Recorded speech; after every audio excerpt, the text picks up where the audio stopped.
is a Q&A Ask Lizzie video. I'm going to link my playlist up here of all the Q&A videos I've done through the years. I started Ask Lizzie back when I was in high school. The first question is my favorite thing about married life so far.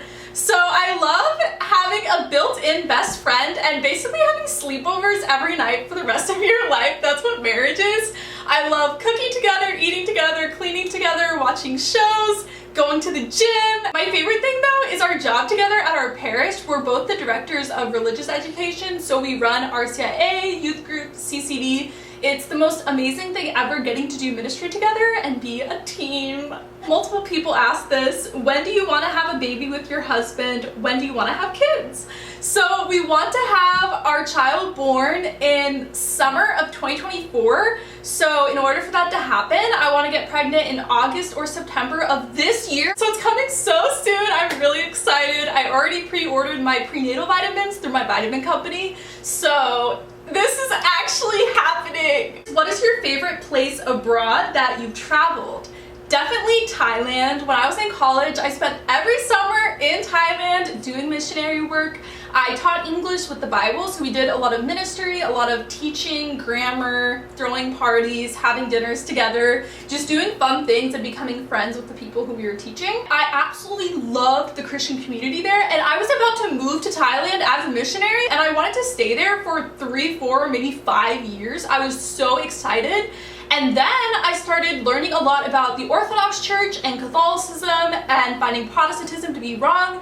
And that's why I ended up not moving there, which was so sad because I had so many close friends there and I was so looking forward to it for so many years. That's just one of many things of what I gave up to become Catholic. What is one teaching idea that Catholicism and the Church of Christ have in common? So Church of Christ, COC, Churches of Christ, is the denomination that I grew up in Protestantism, and there are actually so many people who grew up COC who convert into Catholicism, like so many people. I recently made a TikTok dance about this, but essentially Church of Christ really emphasizes being the early church, going by early Christianity, because that's closest to the Bible, closest to Jesus, and obviously Catholicism believes the same thing.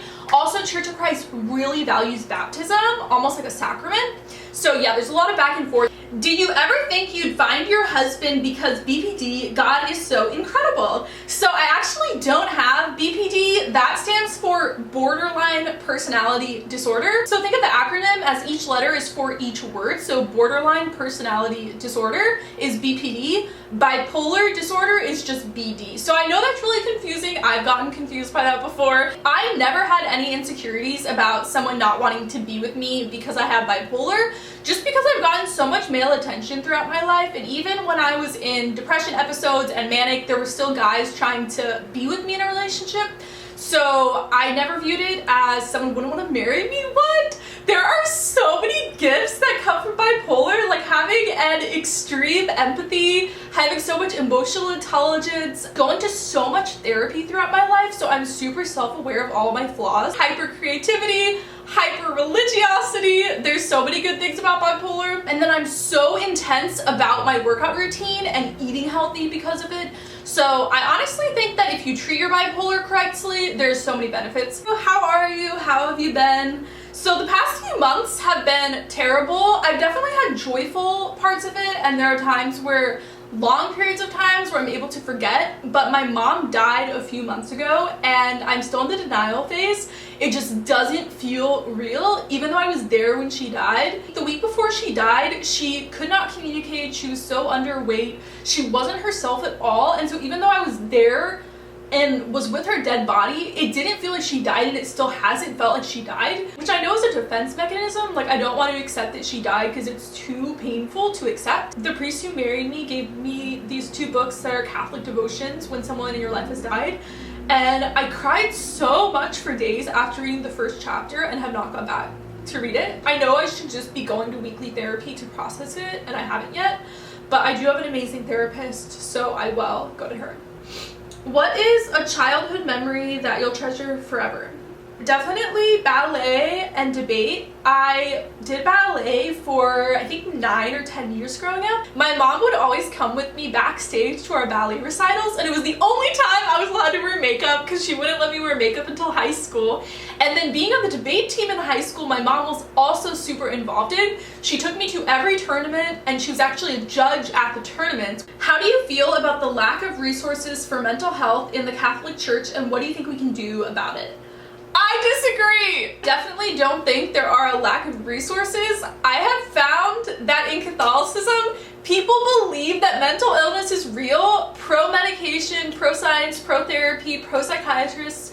I have been so encouraged in my treatment process by Catholics. A lot of Protestant churches in this country have a dichotomy between faith and medicine, prayer and science, that they can't go together. But during the Middle Ages, so many Catholic priests and lay Catholics made huge developments in science and medicine.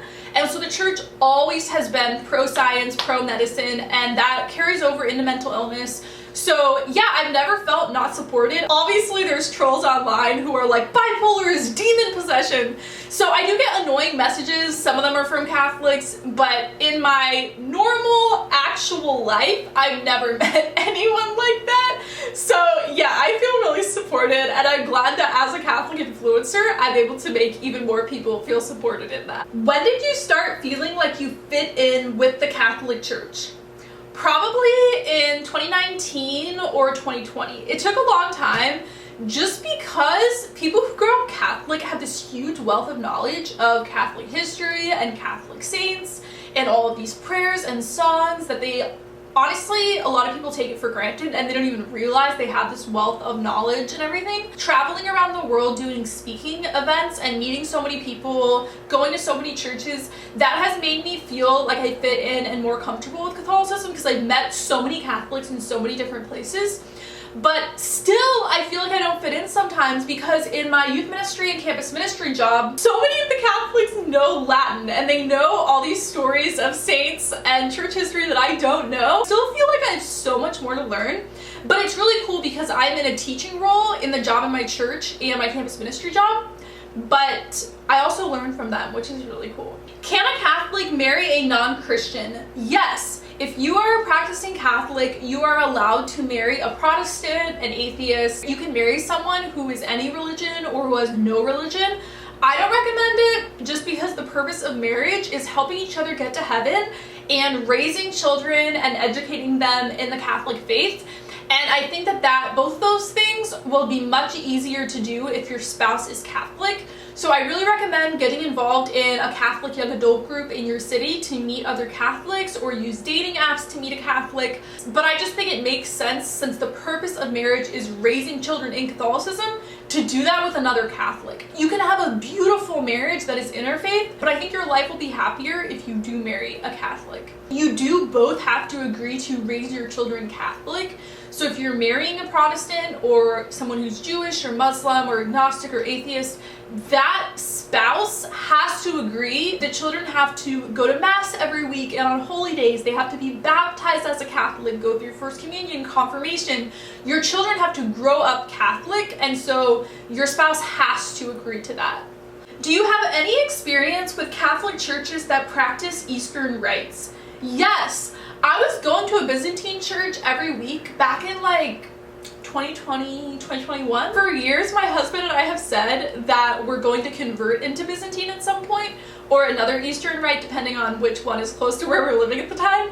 But right now, we're really content with the church that we go to, that we work at. Back when I was converting into Catholicism in 2017, I attended an Orthodox church for 7 months, and I was super involved there with Vespers and Bible study. So I absolutely love the Eastern side of Christianity. Do you ever have a support plan for an alternative to hospitalization? So I think the intention of this is, if I'm trying to end my life, what would I do if I didn't go to a psych ward? So we actually have talked a lot, me and my husband, about what would happen to where I would go to a psych ward. I'm very honest with my husband about my bipolar and where it's at. So if I was making plans to end my life, I would check myself into the psych ward because it's not worth risking my life. And so I would just go. There was a time last September in 2022 It was when my mom told us that there was nothing else they could do and she was going to die. After her final cancer treatment, it came back after, and I went into this anxiety depression episode, and it was so terrible, and I could not function or work, and the medications were taking too long to kick in, and my psychiatrist at the time was like, please go to a psych ward, please consider it. But I wasn't thinking of ending my life, and so I opted to stay home. So there's actually many things that my husband and I have talked about. It's kind of an inside joke we have, where I'm like, and I'll go to the psych ward, I'll send you to the psych ward. Just like crazy manic behavior, like if I go out at 4 a.m. and start dancing in the street, or if I shave my eyebrows, like there's certain manic behavior where psych ward. Why do Christians need an infallible authority? Why can't they just have an authority? So I think it's about truth. If you believe in objective truth about God, then there should be infallible authority. Infallible means objective truth. That's the reason God created the church on earth, and especially the teaching magisterium with the Pope and the bishops, to give us absolute truth about who God is, how to run the church, and how to live as Christians in the world. I love you guys so much, and I will see you in my next video. Bye!